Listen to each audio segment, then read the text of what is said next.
네, 한 문화씩 돌아가면서 읽도록 하겠습니다. 개혁교회 질서 간략한 해설 105쪽 교회 권징 대상 부분부터입니다. 교회 권징 대상, 교회의 회원만이 권징의 대상이 되며 이는 수찬 회원과 비수찬 회원 모두에게 해당합니다. 다른 교파들의 입장, 에라투루스주의자 및 17세기 알미니우스주의자는 오직 국가 권력만이 사람을 처벌할 수 있다고 주장하였습니다. 제세례파는 교회의 권징을 회개로 인도하는 수단이 아니라 처벌, 즉 국가 형벌과 유사한 방식으로 단지 하나님의 나라에서 적용되는 것으로 발전시켰습니다. 로마 카톨릭 교회는 교황이 특정 지역 전체에 교황의 파문을 선포할 수 있습니다. 그래서 교단에 따라서는 이 권징에 있어서 여러 가지 입장이 있는데 권징의 대상 역시 동일하지 않다는 것입니다. 일부 사람들 같은 경우에는 요즘에는 이제 이런 사람들이 거의 없긴 하지만 국가 권력만이 사람을 처벌할 수 있다고 주장합니다. 즉 지난 수요일에 나눌 때도 잠깐 언급이 되었지만 과거에는 교회의 권징과 국가의 처벌이 지금처럼 선명하게 나누어져 있지는 않았습니다. 말 그대로 한 지역의 군주가 로마교를 믿으면 그 지역 사람들은 다 로마교회 성당을 다녔고 개신교를 믿으면 대부분의 사람들이 개신교의 교회를 다녔기 때문에 그 군주의 성향이 그 지역 전체에 영향을 미쳤고 교회나 성당에 성직자 같은 경우에도 때로는 그런 군주가 임명을 하고 그 군주가 그들에게 일종의 사례비나 월급을 주는 경우도 있었기 때문에 교회적 권징에 있어서도 그런 국가 정치 부분이 관여하는 경향이 있었다는 겁니다. 그런데 그런 것이 바람직하다라고 생각하는 사람들도 있었습니다. 그리고 또 다른 방식으로는 제세례파나 로마 카톨릭 역시 지금 우리가 일반적인 장로교회나 개혁교회가 받아들인 것과 다르게 교회의 권징의 대상을 이해하고 있기도 했습니다.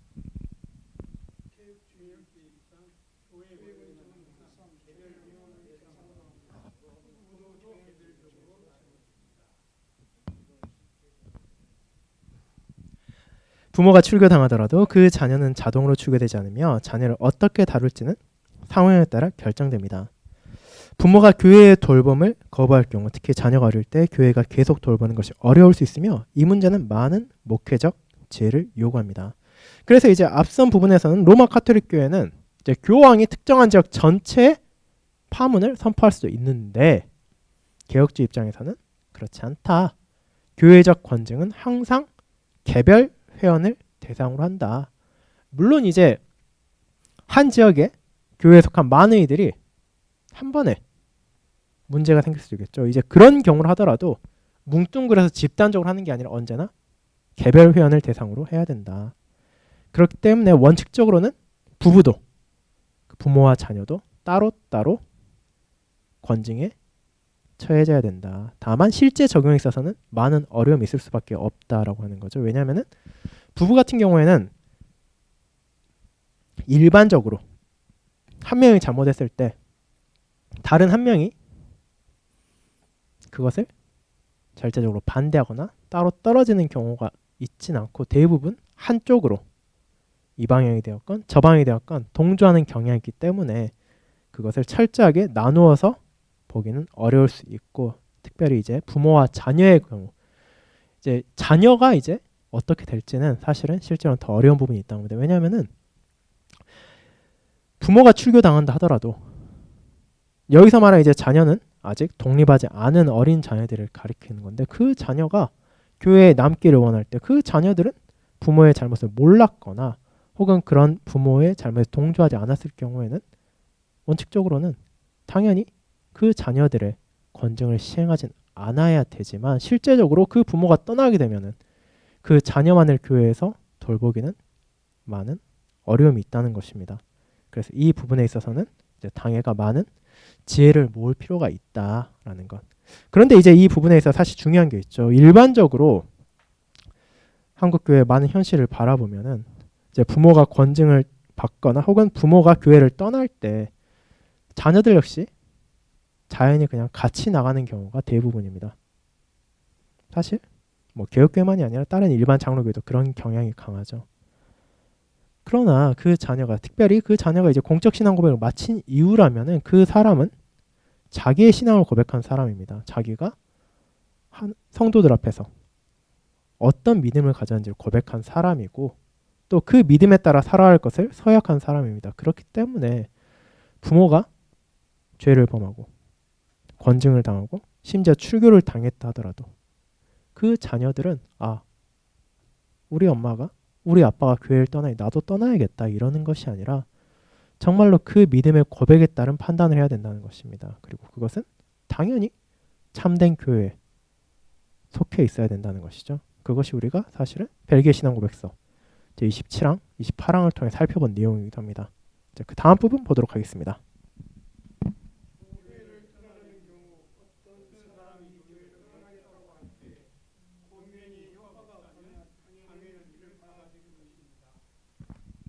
이는 권징이 중단되어야 함을 의미하며 만약 교회가 계속 권징을 진행하면 법적 문제, 명예훼손 소송 등이 발생할 수도 있습니다. 권징 과정에서 두 번째 단계에서 교회를 떠나는 경우가 많습니다. 교회에 가입할 자유가 있다면 교회에 떠날 자유도 존재합니다. 자, 이 부분은 무슨 말이냐? 교회를 떠나려 할 때 권면이 효과가 없다면 그것 자체는 받아들일 수밖에 없다. 예를 들어서 우리가 교회적 권징의 내용을 잘 생각해 보시면 됩니다. 교회적 권징이 처음에는 당회가 그 사람에게 잘못을 돌이키라고 말을 하고 그리고 그 이후에 그럼에도 돌이키지 않을 때는 수찬이 정지되죠.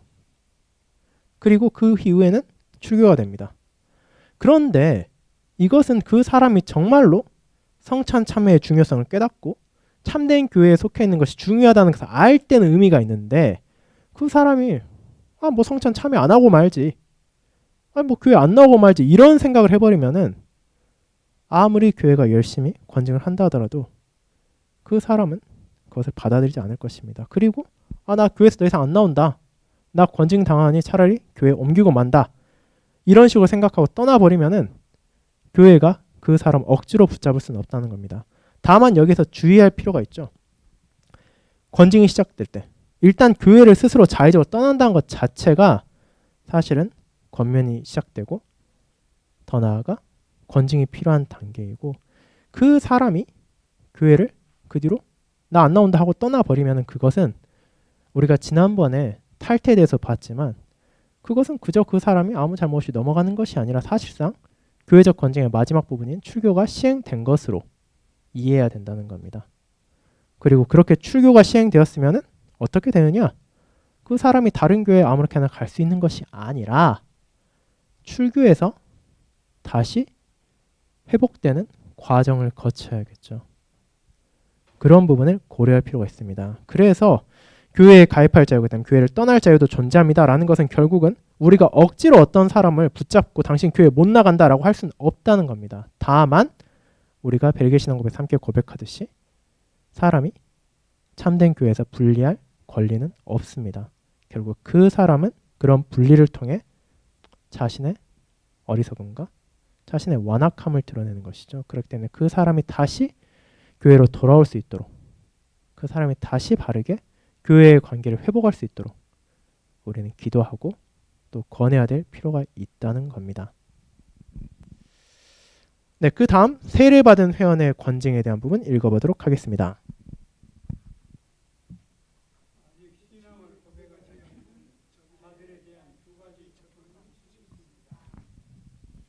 요하나 라스코 세례받은 회원이라도 판단력이 있을 나이에 도달하면 권징을 받아야 한다고 주장하였다.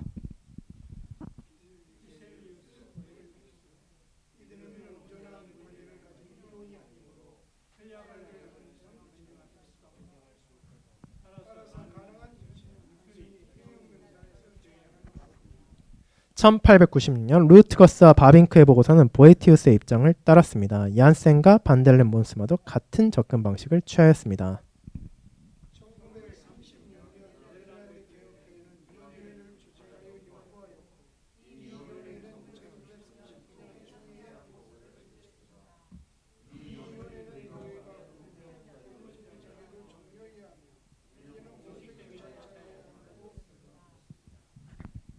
현재 우리는 비수찬 회원에 대한 출교 역사를 가지고 있습니다.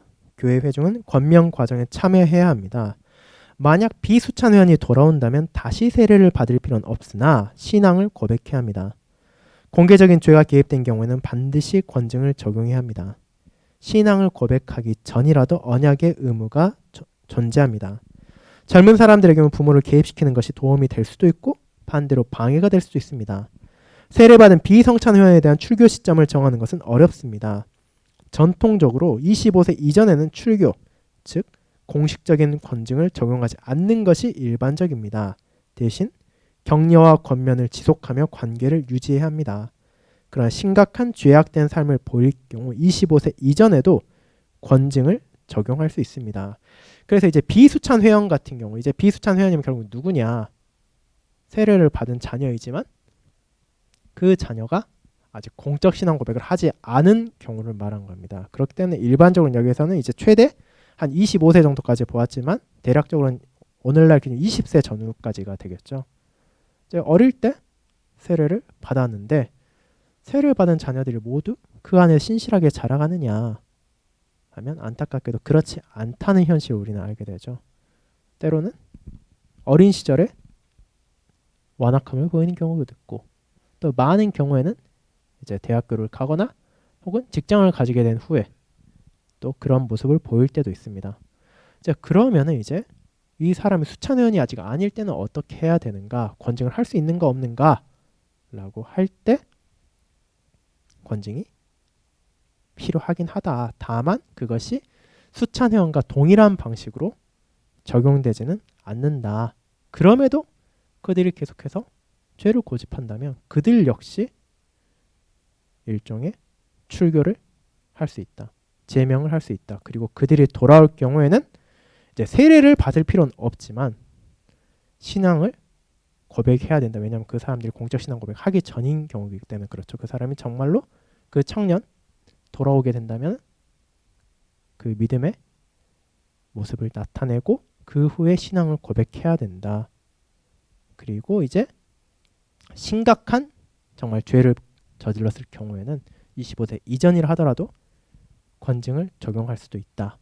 이런 부분을 말하고 있어요. 그렇기 때문에 아직 공적 신앙 고백 안 했다고 해서 혹은 성인세를 안 받았다고 해서 그 사람들이 교회 안에서 자유롭게 무슨 짓은 할 수 있다. 이런 생각은 당연히 잘못된 것이죠. 왜냐하면은 그 자녀들 역시도 여전히 언약의 자녀들이고 하나님 앞에서 가진 소명이 있기 때문입니다. 그 관계 안에서 우리가 살아가야 되고 우리는 여전히 어린 자녀라 하더라도 주님의 뜻에 따라 거룩한 삶으로 나아갈 수 있도록 인도하고 가르치고 권면해야 될 의무를 동일하게 가지고 있다라는 것입니다. 이제 권징의 원인 부분 보도록 하겠습니다.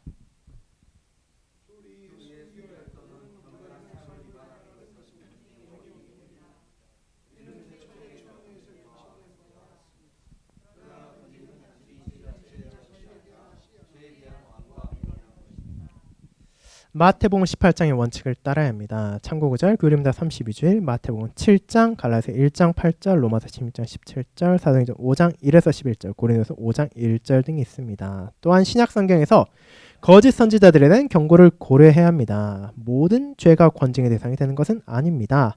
인간은 많은 연약함을 가지고 있으며 교회의 공동체는 이를 감당해야 합니다. 완전한 교회를 만들려고 해서는 안 됩니다. 제세르파는 다릅니다.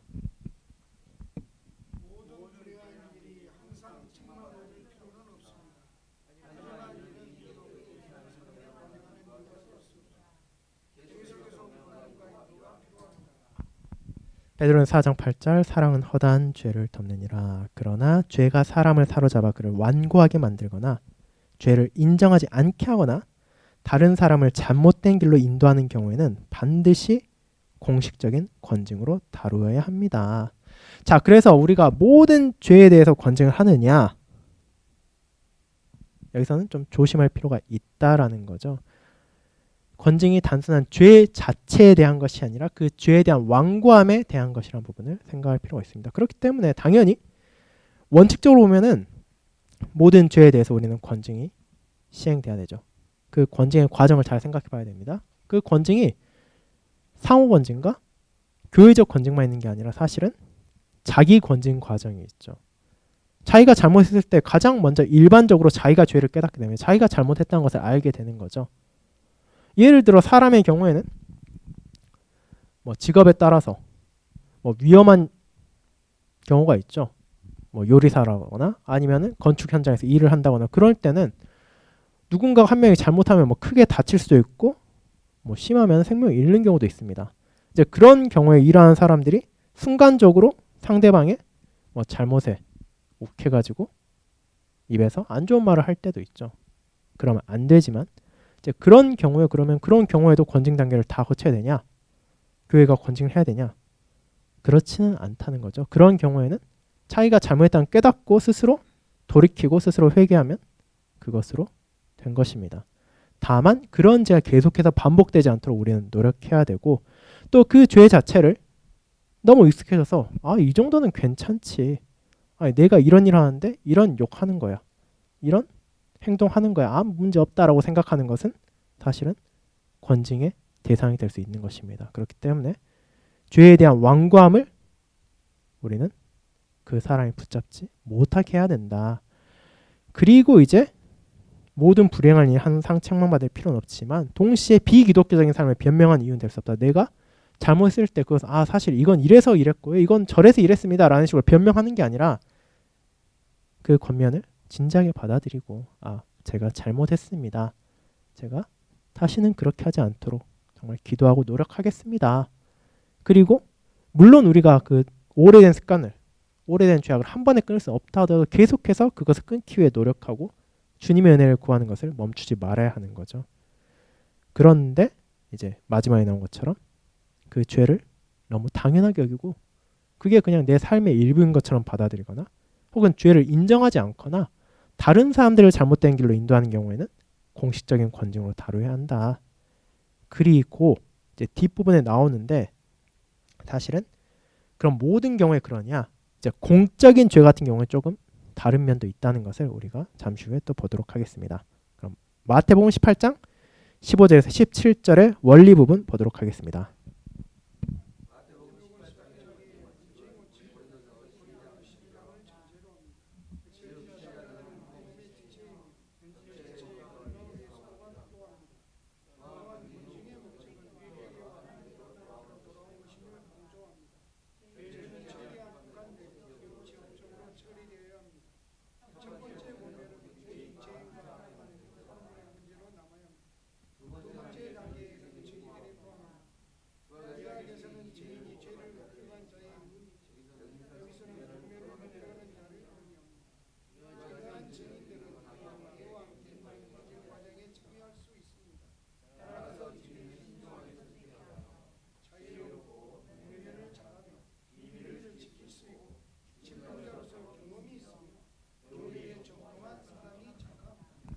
자, 그래서 이제 먼저는 스스로 죄를 돌아봐야 되지만 이제 그 죄를 깨닫지 못하는 경우가 사실 생각보다 많이 있습니다. 여기 앞에 나온 것처럼 이미 자기가 완고하게 그 죄가 그냥 내 삶의 일부다라고 생각해서 그것을 죄로 인식하지 않는 경우도 있고 죄라는 건 알지만 더 이상 고치려 하지 않는 경우도 있죠. 이제 그런 경우에는 그의 형제와 자매가 그 죄를 알게 되었을 때 그렇게 해서는 안 됩니다. 그것은 죄입니다. 그것은 하나의 잘못입니다. 라고 알려줘야 된다는 것입니다. 그 경우에 그 사람이 이게 정말로 잘못이구나. 이게 정말로 내가 죄를 짓고 있는 것이었구나 라고 깨닫고 돌아온다면 그 경우에는 이제 그 사람의 문제로 이제 남아야 된다는 거죠. 이제 더 이상 그것을 나중에 이 사람이 그 권면을 한 사람이 사실 저 사람 이러이러한 죄를 짓고 다녔어요 라고 말하고 하는 것이 아니라 그렇게 끝난 경우에는 하나님께 감사하고 그 형제가 돌아왔다는 것에 그 자매가 돌아왔다는 것에 찬양을 해야 된다는 것입니다. 그리고 두 번째 단계 증인들이 나아갔다 하더라도 이제 그 경우에도 마찬가지로 당회와 함께 권징 과정에 참여할 수 있지만 권징 과정이 이제 어느 정도 진행되면은 여러분들 아시다시피 이제 공적으로 그 죄인에 대해서 말하게 됩니다. 교회 광고 시간에. 이제 그 단계까지 갔다 하더라도 그것을 뒤에서 얘기하지 않도록 정말로 그 사람을 돌이킬 수 있기 위하여 해야 되는 것이 이게 단순히 권징의 증인으로 참여했을 때 다른 사람들에게 말하고 다녀서는 안 된다. 지혜롭고 권징을 잘해야 하며 비밀을 지킬 수 있고 또 경험이 있고 교리에 정통해야 된다. 즉 권징 과정에 있어서도 우리가 신중하고 바르게 행해야 될 필요가 있다라는 것이고, 이제 마지막으로는 이제 교회에 보고됩니다. 85문단에서 말한 것처럼 이 단계에서는 장로들이 관여하게 됩니다. 즉 첫 번째 권면 같은 경우는 이제 죄를 저지른 사람과 또 그 죄가 그 개인이 아니라 또 다른 사람에게 영향을 줄 때가 있죠. 이제 그 경우가 있고, 두 번째 단계에서는 이제 상호 권면과 증인이 포함되고, 마지막으로 이제 교회적 권면이 시작되게 되는데, 이제 이 원리는 공개적으로 드러내지 않은 죄를 다루는 것입니다. 베젤은 이를 비밀스러운 죄라고 불렀습니다. 다만 마음속의 죄, 예를 들어 위선은 판단할 수 없게 이 원칙의 적용 대상은 아닙니다. 그렇기 때문에 우리는 드러난 죄에 대해 다룬다는 거죠. 그 사람의 말이나 행동에서 교리가 어긋나는 것이 나타났을 때 하는 거지, 그저 단순히 저 사람 죄를 지은 것 같다, 혹은 죄를 지을 것 같다라는 의심으로 권증을 행해서는 안 된다는 것입니다. 그것이 명백하게 드러났을 때 우리는 그것을 가지고 판단해야 된다. 우리가 누군가의 마음속의 죄를 측량해서 혹은 자기 스스로 판단해서 권면을 하지는 않는다라는 것을 보게 됩니다. 그 다음은 이제 개인적인 죄와 공적인 죄 부분입니다.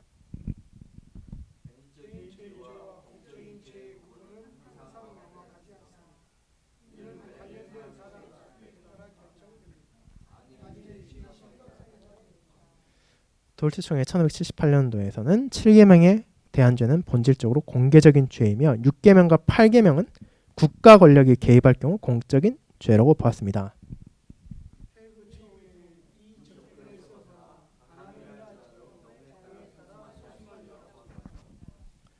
개인적인 죄가 다루어진 후 회개가 명확하게 드러나고 새로워지는 모습을 보인다면 당회에도 알릴 필요가 없습니다. 당회는 자신의 실수를 인정하는데 열린 태도를 가져야 합니다. 예를 들어 공개하지 말아야 할 문제를 공개한 경우 이를 시정해야 합니다. 이런 발표는 절대 주보에 게재되어서는 안 됩니다. 그래서 이제 개인적인 죄가 있고 공적인 죄가 있다는 것, 즉 공적으로 나타나는 죄가 있다는 겁니다. 이제 그 죄가 어떤 것이냐는 이제 총회에 따라 조금씩 다르게 판단하기도 했는데, 일반적으로 보았을 때 이 공적인 죄는 여기 나온 것처럼 이제 국가 권력이 개입하는 경우에 공적인 죄라고 봅니다. 예를 들어 누군가를 죽였거나 혹은 누군가에게 큰 상해를 입혔거나 혹은 도둑질을 했다거나 음주운전을 했다거나 이런 경우가 되면은 그것은 이미 공적으로 알려지게 되죠. 경찰이 개입을 하게 되고, 경우에 따라서는 그 사람이 벌금을 내는 정도가 아니라 구치소를 가거나 감옥에 가게 될 때도 있죠. 이제 그 경우에는 이미 공적인 죄로 드러난다는 것입니다. 이제 그렇지 않은 개인적인 죄의 경우에는 그 사람이 회개의 과정에 따라서는 드러나지 않을 수도 있고, 그 사람이 정말로 그것을 회개하고 잘못을 뉘우친다면은 그것을 공개해서는 안 된다라는 것이 권징의 일반적인 원칙이라는 것을 또 보여주고 있습니다. 자, 그러면 이제 67조 부분 보도록 하겠습니다. 67조 부분을 제가 제목을 읽으면은 내용을 읽어주시기 바랍니다. 110쪽입니다. 67조 당회 가담.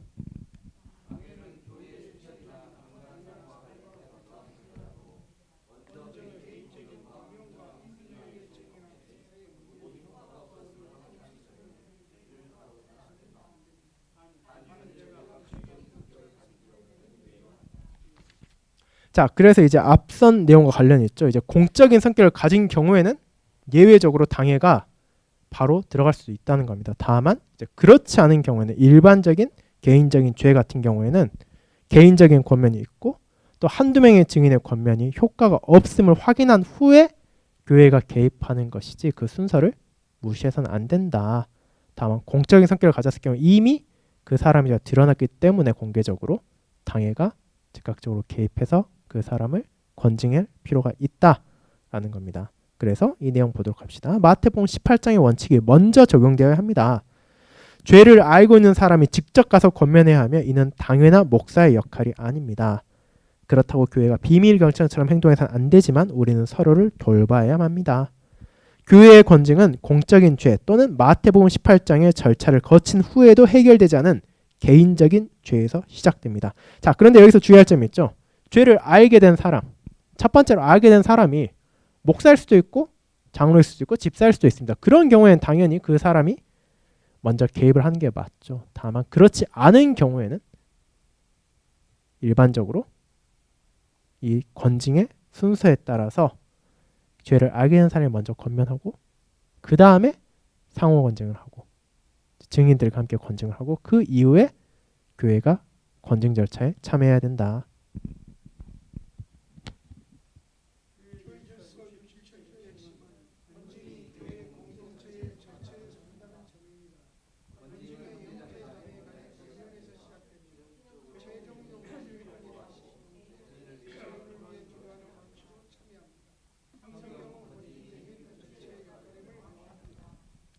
데살로니가서 5장 11, 14절 서로 권면하고 위로하라. 히브리서 3장 13절 날마다 서로 권면하라. 로마서 10장 14절 서로 훈계할 수 있다. 사랑하는 사람을 감싸려는 본능적인 욕구가 있습니다. 마태복음 18장을 적용하는 것은 쉽지 않습니다. 겸손한 자세로 접근해야 하며 언젠가 자신도 권면을 받을 수 있음을 인식해야 합니다. 그래서 이 권면의 과정은 이제 교회적 권징까지 나가게 된다면 그죠? 당회와 그 사람만의 문제가 아니라 교회 성도 전체가 그 권징에 함께해야 된다. 그 사람이 돌이킬 수 있도록, 그 사람이 자신의 죄를 깨달을 수 있도록 함께 기도하고 함께 그 사람을 권면할 수 있어야 된다라는 내용입니다. 당연히 우리는 사랑하는 사람을 감싸려는 본능적인 욕구가 있는 것은 사실입니다. 기왕이면 그냥 조용히 넘어가고 좀 잘못 좀 했어도 그냥 눈 감고 이러면 좋지 않겠냐라는 생각이 있을 수도 있습니다. 하지만 그것이 바람직하지 않다는 것을 하나님의 뜻에 따라서 우리는 그 사람이 그 잘못에 빠져 사는 것이 아니라 거기에서 돌이켜 나올 수 있도록 하는 것이 정말로 그 사람을 사랑하는 것임을 기억해야 한다는 거죠. 이제 그렇기 때문에 권징을 할 때도 권징을 받을 때도 우리가 겸손한 자세로 그것을 사랑으로 시행할 수 있어야 된다라는 내용을 또 보게 됩니다.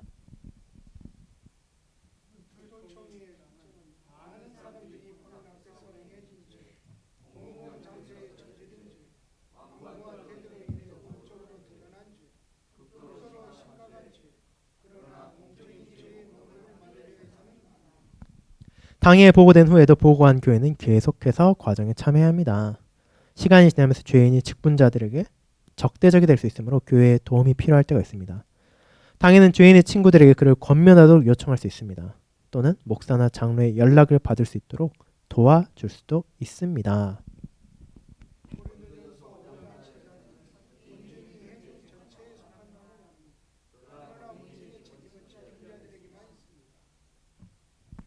어떤 직분자도 개인적으로 출교를 결정할 수 없습니다. 당회 전체가 결정해야 하며 때로는 주의 성찬 전 토요일 아침에 당회를 소집해야 하는 경우도 있습니다. 직분자들이 특정인에게 성찬을 받지 말라고 조언하는 것은 바람직하지 않습니다. 이는 책임을 개인에게 전가하는 것이 됩니다. 결정을 내릴 것이라면 확실히 하고 그렇지 않다면 아예 거론하지 않는 것이 낫습니다.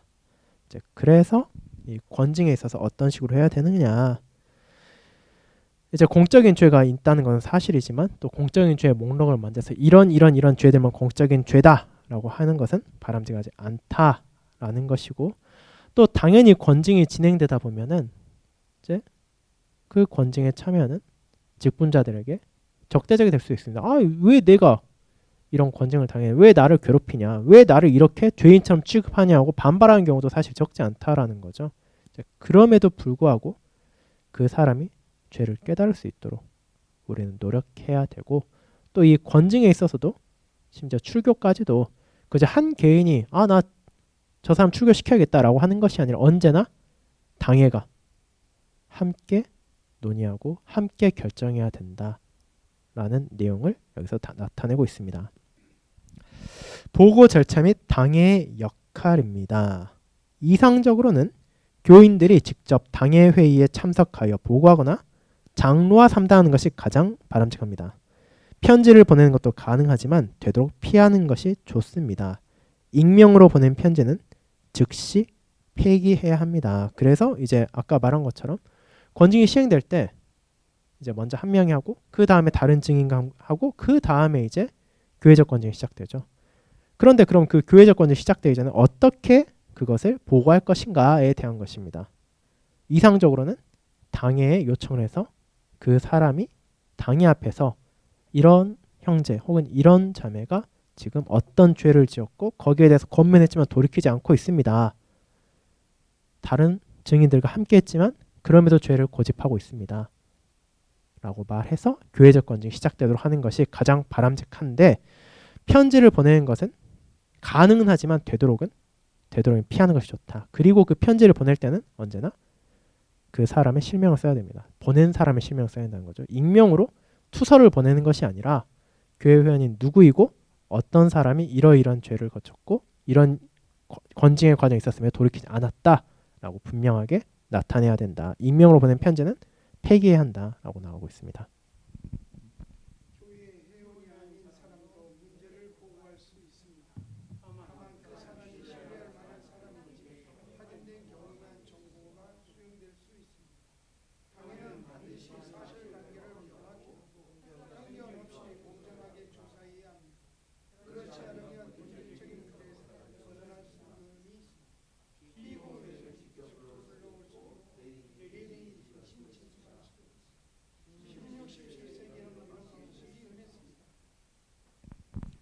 자, 그래서 이제 교회 회원이 아닌 경우에도 문제를 보고하는 경우가 있을 수도 있다.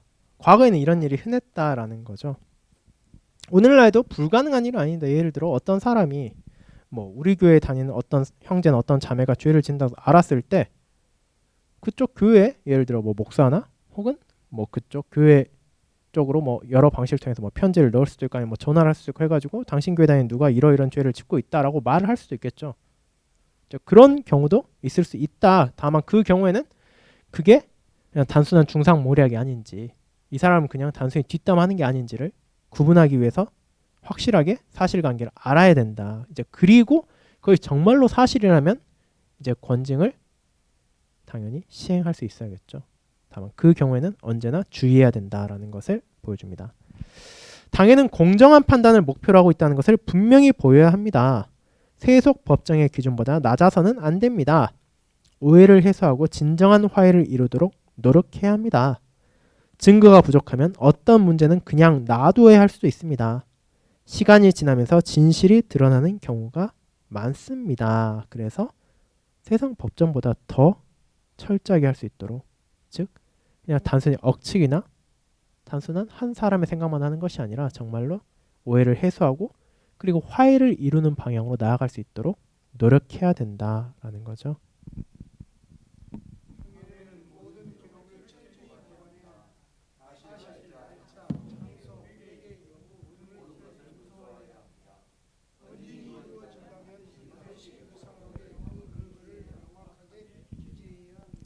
만약 권징 결정이 항소되는 경우 철저한 기록이 필수적이기 때문입니다.